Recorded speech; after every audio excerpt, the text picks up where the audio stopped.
Hey everybody, welcome back to my channel, Joe Knows Adventure. And today I'm going to go a little bit out of my realm and describe a little bit of history and what it means to throw beads, a little bit of the floats, and why we even celebrate Mardi Gras here in New Orleans and basically where it started. So I humbly ask you to don't forget to subscribe if you like what I do, and give me a thumbs up. And if there's any questions that you have about Mardi Gras or why we celebrate it, or if I don't cover something, be sure to leave a comment below. And well, let's get started.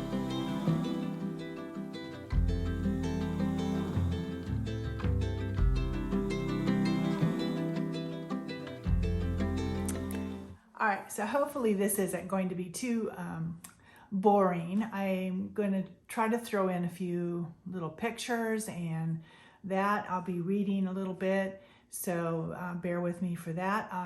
I have 10 things that maybe some facts that you may never have heard about Mardi Gras, and a little bit of the things that we hear about Mardi Gras that really isn't what Mardi Gras really is. So without further ado, I thought I'd start out with maybe the history of Mardi Gras. And a good book each year, Arthur Hardy's Mardi Gras Guide. Excellent, excellent magazine. It's all over the local stores and here in New Orleans. And it really, each year tells you all about Mardi Gras. Maybe it'll show the floats and the parade routes, the king and queen and their court and all that. So it's really interesting. It does show a lot of different things in here, and so I'm going to pull a few things out of this and also show you a few things that I have here. So the history of Mardi Gras. Since the first parade rolled in 1857, Mardi Gras has survived world wars, yellow fever epidemics, and political uprisings because man's need to celebrate is universal and unstoppable. So the celebration of Mardi Gras came to North America from France, where it had been celebrated since the Middle Ages.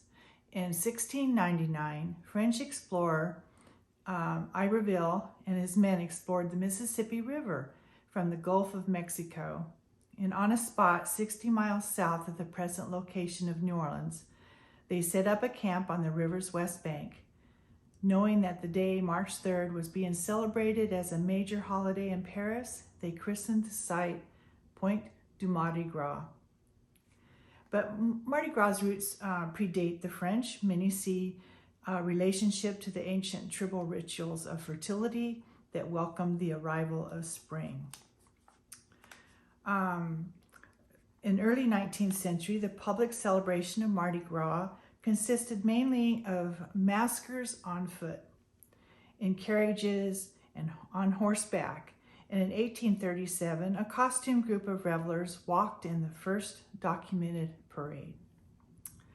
So that's pretty much a little bit of the history there. And so I'm going to move on to a little bit about really what is Mardi Gras.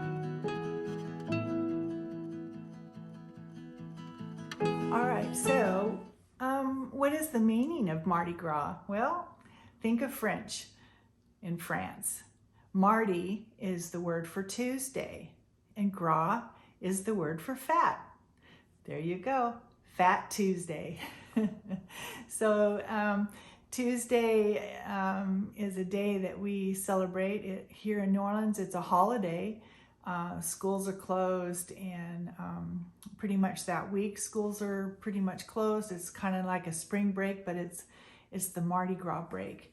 And Fat Tuesday always follows all of the parades that are going on for a couple weeks. So Mardi Gras, Fat Tuesday. All right, next is, when is Mardi Gras? Well, that's kind of simple. When is Easter? So Mardi Gras typically follows the movable date of Easter, so which can fall on any Sunday from March 23rd to April 25th. And Mardi Gras is scheduled 47 days before Easter and can occur on any Tuesday from February 3rd through March 9th. So that's what that is. One of the first crews that we have made its first appearance in 1872, which was the crew of Rex. And that pretty much set the tone for a lot of the parades and crews after that. All right, so the crew of Rex. Why did we even start the crew of Rex? So Russian Grand Duke Alex Romanov was the partial inspiration for the first appearance of Rex in 1872. The King of Carnival immediately became the international symbol of Mardi Gras. Rex presented Mardi Gras' first organized daytime parade, selected Carnival's colors of purple, gold, and green, and produced its flag and introduced its anthem, "If Ever I Cease to Love."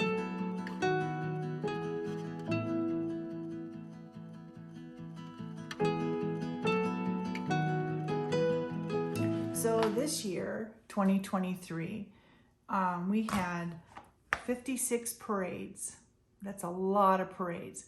It's not just downtown New Orleans. We have a couple different routes in downtown New Orleans. We have crews and surrounding, or parades in surrounding communities and cities. Of course, the bigger ones are downtown in New Orleans.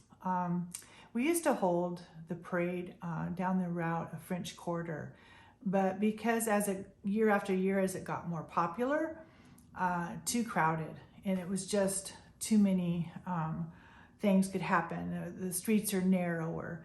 So the route changed to St. Charles Street, and also down another street for some of the other ones is down Canal Street. So we have maps presented. We have apps for our phones that we can look at the dates for each one and so forth. Well, the crew of Rex always parades on a Mardi Gras day, which is Fat Tuesday. And so they start in the morning. And then we have, following crew of Rex is the crew of Zulu. And Zulu is a very, very colorful parade. It was a lot of costuming and just a really neat parade. I think that would be something that a lot of people like to see. Mardi Gras Day, like I said, is a holiday. And so besides those two parades downtown, there's a couple parades around. We didn't go this year to Fat Tuesday parades. It's just so packed. But we did come to our own parade here in Metairie, and that also was packed. We had never seen so many people out and about as there was this year. I think they were saying we had almost record numbers of people. The day was beautiful, sun was shining, and ended up being a very nice day.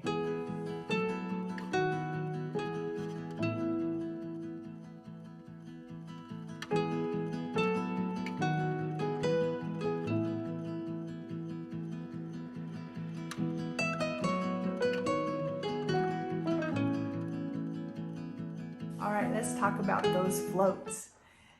There's as many as 20 to 30 some floats in these parades. And one of our builders here, and something I recommend, I did do a video on Mardi Gras World. It's a big, huge building down right on the Mississippi River, and they do hold some balls there, but it's a very, very interesting place to go. Highly recommend, if you come, to go to Mardi Gras World, even if you're not here for Mardi Gras itself, but to come when you're visiting. Just gives you an idea of how they build the floats. They're always building floats, and some of their designs are reused and reformed and that. So Kern Studios is 10 decades and 4 generations. Kern Studios is the premier parade designer and builder, and they honor tradition and continues to innovate. It's the only local parade design and build firm to still practice the old school European methods of float and prop building as utilized in New Orleans' earliest parades. Kern Studios is proud to design and build Nefertiti, Hercules, Cleopatra, Allah, Mars, Fret, Femme Fatale, Hermes, Aphrodite in Homa, the city of Homa, Iris, Tux, Endymion, Bacchus, Orpheus, and Zulu, just to name a few.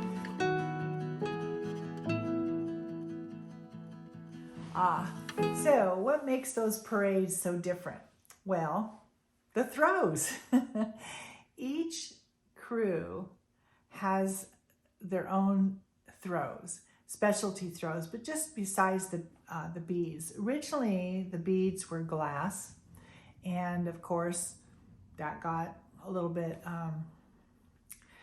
dangerous because the glass would break and that, so then it became beads.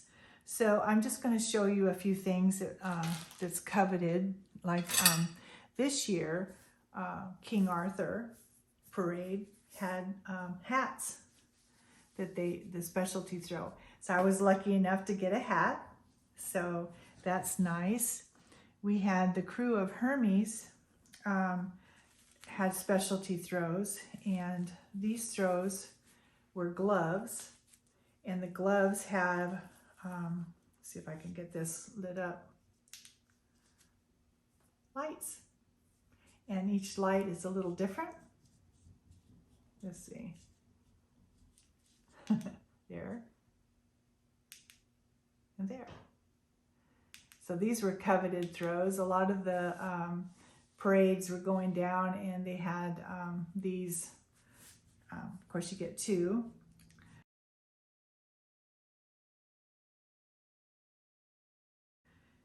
Some specialty beads, they would come in a bag, and this is one specialty bead that I got this year. They're pretty fragile, really. When they throw the beads, it's kind of known, if it hits the ground, don't pick it up. And that's why there's tons of beads on the ground after a parade. And they started plugging up our drain, you know, for rain and flooding and such. So they started putting little protectors on the drains so that the beads wouldn't go down. And of course, after the parade, it's just crazy, trash and everything. And they have little tractors scooping it up. By the next morning, you wouldn't have known there was a parade, except for some of the trees down, like St. Charles still has the beads hanging on them year after year. One of the crew of Bacchus specialty, their theme this year was "Throw Me Something, Mister." And so I was able to get one of these beads. Some beads are specialty beads because they're handmade, which makes it really nice. Somebody spends the time to bead these, so when you get one of these, it's special. They have them packaged for you, so love to get these beads. That's pretty. Of course, they come in little bags like this, and then and as you can see on, let's see if I can open this.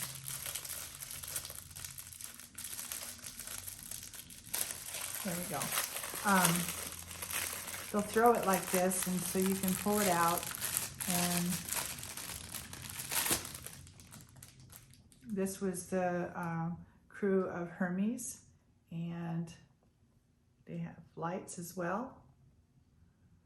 So these are always fun to receive, and you just put them around your neck. So as the parades go by, you might have 3 parades in a row, and lucky enough to catch a light, so all of a sudden you've got all these beads and they're all flashing and lights and stuff. Pretty exciting. A coveted bead, from Zulu. These are little black and gold beads with the little there. And also Zulu throws coconuts. And actually, I think the throws of coconuts were suspended for a little bit because the people were getting hit. But now they still have them, and they decorate them for Zulu. So the beads are what makes it so special.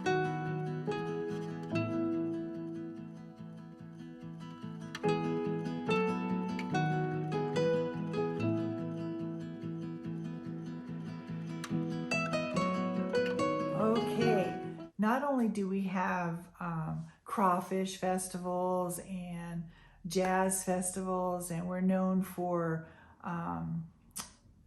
lots of food choices. The beginning of the year, out comes the king cakes. So it's an oval shaped sugared pastry that contains a plastic doll hidden inside, and it's just a little baby. And the person who finds the doll is crowned king and buys the next cake or the throws for the next party. The king cake season opens on King's Day, January 6th, the Feast of Epiphany, and more than 750,000 king cakes are consumed annually in Metro New Orleans. And I'm proud to say, I shouldn't say proud because you can see it. We consumed 7 king cakes here at the house, and some were given to us, obviously, but we didn't buy all of them because somebody got a king cake with a baby. But they used to bake the king cake, and it would be with the baby inside, and of course that got dangerous. So now they just either put the baby in a piece of wrapping paper, or they just put the baby on a slice of the cake. So people will eat around the baby if they don't want to get the baby. So anyway, king cake is a wonderful tradition. We have several favorite bakeries here. Some of the bakeries do ship. It's kind of spendy. The king cakes are expensive as well. It's just a lot of sugar, frosting. Think of like a cinnamon pastry with frosting and sprinkles on it. And of course with the colors of New Orleans, Mardi Gras colors of purple, gold, and green.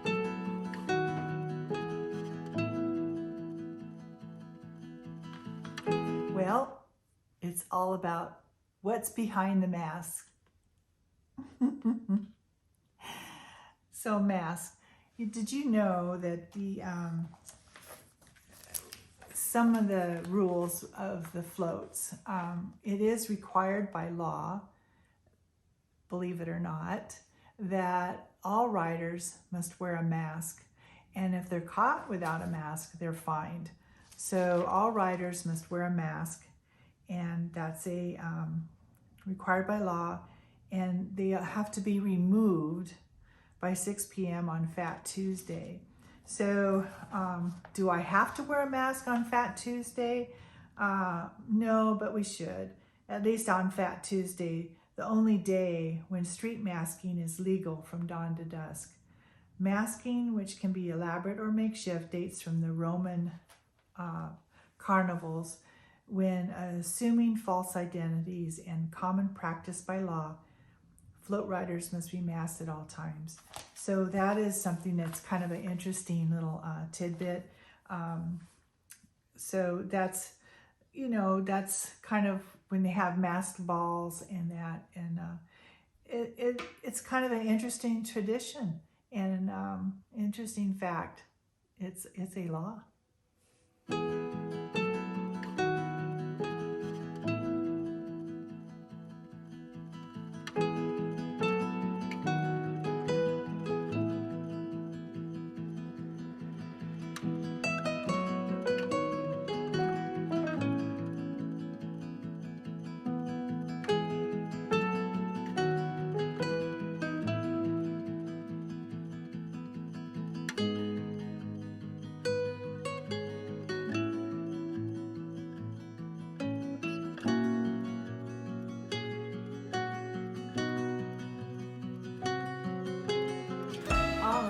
So let's get ready for 2024. When is Mardi Gras in 2024? Well, Mardi Gras falls on Tuesday, February 13th of 2024, and Mardi Gras Day or Fat Tuesday is February 21st. Fat Tuesday always is just before Ash Wednesday, so that's something to remember going on into the future.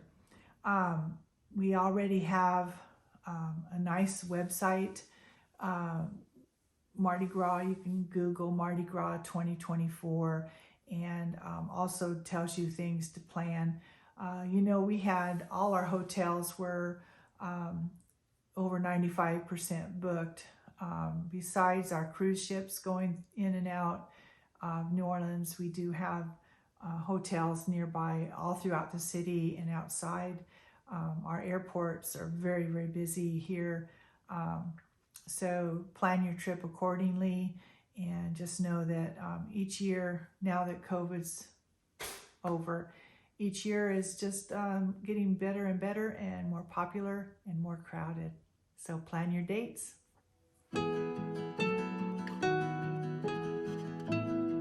Well, everybody, I hope you really enjoyed just a little bit of tidbits and interesting facts about our Mardi Gras here in New Orleans.